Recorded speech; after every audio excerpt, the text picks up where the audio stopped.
మరి మండల నాయకులు రవీందర్ రెడ్డి గారు, మరి గ్రామ సర్పంచ్ ఎక్స్ రజిత గంగారాం గారు, మరి గడ్డం గంగారెడ్డి ఓటెత్తురు కాబట్టి మేము ఏం చేసినా చేయకుండా నడుస్తుందని వీళ్ళు అనుకుంటాం. అందుకనే తప్పనిసరిగా మనం కేసీఆర్ గారు ఎట్లా మనకు సంక్షేమ పథకాలు పెన్షన్లు ఎత్తిచ్చారు, రోడ్లు అభివృద్ధి ఎట్లా చేసిండ్రు అనేది మీ అందరికీ మేము బాగా ఎప్పుడు అవసరం లేదు, మీ కళ్ళతోనే చూసారు. కాబట్టి మనం కేసీఆర్ గారికి ఉపాధి హామీ కూలీల దగ్గర మన నర్సింగపూర్ మహిళా తల్లులందరినీ, అదేవిధంగా మన సోదరులందరినీ కూడా ఇట్లనే మా లెక్క కాంగ్రెస్ వస్తుంది, బీజేపీ వస్తుంది, మేమేమో కారు గుర్తుళ్ళం టీఆర్ఎస్ పార్టీ వాళ్ళం. సో ముగ్గురు అభ్యర్థులు నిల్చున్నారు.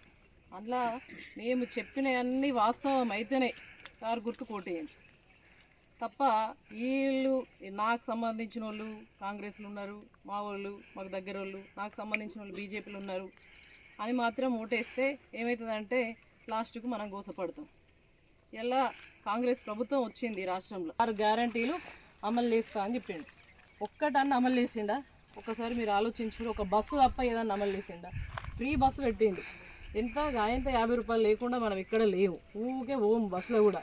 ఫ్రీ బస్సు ఎక్కిన తర్వాత ఆడోళ్ళు కనబడ్డ కాడ ఆపుతలేరు, బస్సులో కూడా జుట్లు పట్టి కొట్టుకుంటున్నారు తప్ప ఆ బస్సు మనకు కొద్దిగా దూర ప్రాంతాల వరకు ఉపయోగపడతామో కానీ అంత మాత్రం అది ఒక్కదాన్ని కారణం పెట్టి అన్ని అమలు చేసినా అని చెప్పేసి వీళ్ళు చెప్తా ఉన్నారు. మనకు ఒక్కరికన్నా ₹1 వచ్చిందమ్మా, 2500 ఇస్తానన్నారు. అదేవిధంగా ఈ గ్యాస్ సిలిండర్ 500కే ఇస్తాము ఫ్రీగా అని అన్నారు. వాళ్ళకన్నా 500 గ్యాస్ సిలిండర్ వస్తుందా? మరి ఈ 2000 పెన్షన్ ఉన్నదని కేసీఆర్ సార్ 200 నుంచి 2000 చేస్తే 2000 నుంచి నేను 4000 చేస్తా, ఓటేయురి మా ఆడబిడ్డలందరికీ మా వృద్ధులందరికీ అని చెప్పిండు. ఎవరికన్నా వచ్చిందా 4000 పెన్షన్? మళ్ళీ అదే కేసీఆర్ ఇచ్చిన పెన్షనే ఒక నెల ఎగ్గొట్టిరు వాళ్ళు. మళ్ళీ దాంట్లో ఇలా రైతు బంధు, రైతులకు ఇచ్చే రైతు బంధు ఏదో విత్తనం పెట్టేటప్పుడే మన కేసీఆర్ సార్ ఉన్నోళ్ళు లేనోళ్ళు ఉండే అని చెప్పేసి గుంట భూమి ఉన్నా కూడా రైతు బంధు వచ్చిందరా లేదా?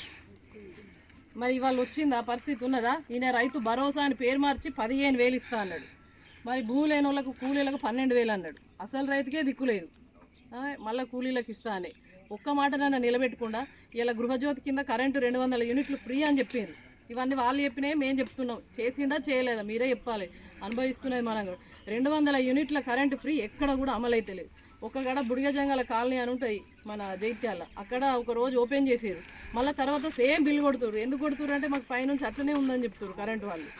సో ఏదైనా కూడా ఓట్ల కోసం మాత్రమే ఈ 6 గ్యారంటీలు, ఉపాధి హామీ పనికొచ్చిన వాళ్ళకు 350 నుంచి 400 వరకు మేము పెంచి తీరుదామని చెప్పేసి ఈ కాంగ్రెస్ గవర్నమెంట్ వాళ్ళు మేనిఫెస్టోలో పెట్టారు.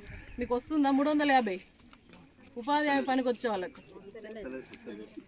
మరి కాబట్టి మీ అందరూ కూడా 350 ఇస్తానాలు అలా రాసిరు పేపర్లో.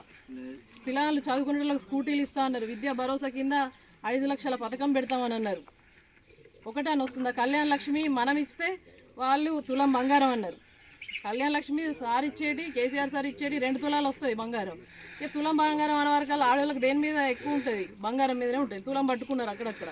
పట్టుకునేసరికల్లా ఆయన మొదటిగా మోసం వచ్చే తులం లెప్పాయి, మాసం లెప్పాయి, గురియా కూడా ఇచ్చే పరిస్థితి లేదు. ఎన్ని పెళ్లిలైనా మొన్నటి దాకా. మీ అందరూ కూడా కాంగ్రెస్ నుంచి నిలుచున్న నాయకుడు తెలుసు, మీ అందరికీ బీజేపీ నిలుచున్న నాయకుడు తెలుసు, బీఆర్ఎస్ నుంచి నిలుచుకున్న నాయకుడు కేసీఆర్ సార్ నిలబెట్టిన నాయకుడు బాజిరెడ్డి గారు. మీ అందరికి చెప్తా, ఈ కాంగ్రెస్ గవర్నమెంట్ అబద్ధాల పునాదిపై ప్రభుత్వం నిర్మించుకుంది. 6 గ్యారంటీలు అన్నారు, ఒక్క గ్యారంటీ అమలు చేయలే. ఫ్రీ బస్సు తప్ప ఏది కూడా అమలు చేయలే. ఆ ఫ్రీ బస్ అయినా మాకేం పని చేస్తుందా? నౌకరగాళ్ళకి పని చేస్తుంది. ఒక్కసారి ఆలోచించండి. అదేవిధంగా ఆడవాళ్ళందరికీ 2,500 ఇస్తా అన్నారు. ఎవరికన్నా ఇచ్చిరా అమ్మా? సారు 2,000 పెన్షన్ ఇస్తే 4,000 అన్నారు. ఎవరికన్నా వచ్చినాయా? 4,000 ఇస్తే అటే ఓటేయరు. మళ్ళీ కేసీఆర్ ఇచ్చిన 2,000 ఇస్తే మాకు ఓటేయరు. అదేవిధంగా కళ్యాణ లక్ష్మి తులం బంగారం అని అన్నారు. మనం తులం బంగారం పట్టుకున్నాం. ఈ కళ్యాణ లక్ష్మి 1,100 2 తులాలు వస్తాయి. కేసీఆర్ సార్ పెళ్లిళ్ళు వేస్తే మా గంగన్నతోటి కళ్యాణ లక్ష్మి తోటి చెక్కులు పంపించి ఇంటికి ఆడబిడ్డలకు మన వంజరపల్లి గరీబోళ్ళు ఉంటారని చెప్పేసి ఏ ఆడపిల్లకు పెళ్ళైనా 1,110 ఇచ్చిండు. మరి ఇలా తులం బంగారం వచ్చిందా మీకు? తులం బంగారం వస్తే అటే, రాకపోతే కేసీఆర్ సార్కి బాజాప్తా వేయాలి, మళ్ళీ మనం బతుకుతాం. అదేవిధంగా రైతులు ఉన్నారు, రైతు బంధు అన్నారు. రైతు బంధు కేసీఆర్ సార్ వేసిండు తప్ప వీళ్ళు రైతు భరోసా అని పేరు మార్చారు తప్ప ఎవ్వరు కూడా రైతు భరోసా ఒక రూపాయి కూడా వేయలే. ఇంత భూమి లేని వాళ్ళకు మీ అందరూ కూడా కేసీఆర్ సార్ బ్రహ్మాండంగా యాదగిరి గుట్ట కట్టిండు. మనకు తిరుపతి ఎట్లుంటుందో యాదాద్రి లక్ష్మీనరసింహస్వామి అట్లుంటాడు. ఎప్పుడన్నా దేవుని పేరు మీద ఓట్లు అడిగిండా సారు? నీకు పెన్షన్ ఇచ్చి ఓట్లు అడిగారు, మీ ఊర్లో మన రోడ్ వేసి ఓట్లు అడిగారు, మోరేసి ఓట్లు లైట్లు వేసి ఓట్లు అడిగినాం. మీ అందరు ఇబ్బంది పడుతున్నారు బతుకమ్మ పంపడానికని బతుకమ్మ ఘాటు కట్టి ఓట్లు అడుగుతున్నాం. ఇవాళ కానీ మళ్ళీ గుడిలో ఉన్న దేవుని బయట తీసుకొచ్చి ఏం పని చేసే ముఖం లేక ఈ బీజేపీ వాళ్ళు ఓట్లు అడుగుతున్నారు. వట్టిగా నన్న తప్ప మనకేమో మనం రోజు ఒక్క పొద్దే ఉంటాం. ఆదివారం ఒక్కపోతే, సోమవారం ఒక్కపోతే, మంగళవారం ఒక్కపోతే, బుధవారం మల్లన్న దేవుని మొక్కుతాం, పట్నాలు వేసుకుంటారు చాలామంది. గురువారం సాయిబాబా, శుక్రవారం అమ్మవారిని కొలుస్తాం, శనివారం మన వెంకటేశ్వర స్వామిని కొలుస్తాం. ఆదివారం అయితే మన ఉన్న వాళ్ళందరూ దాదాపు మల్లన్న దేవుణ్ణి అందరూ కూడా కొలుస్తారు. కౌసు కూడా తినకుండా మంచిగా ఉంటాం మనం. అంటే వాళ్ళు వచ్చిన తర్వాతనే దేవుడు వచ్చినట్టు.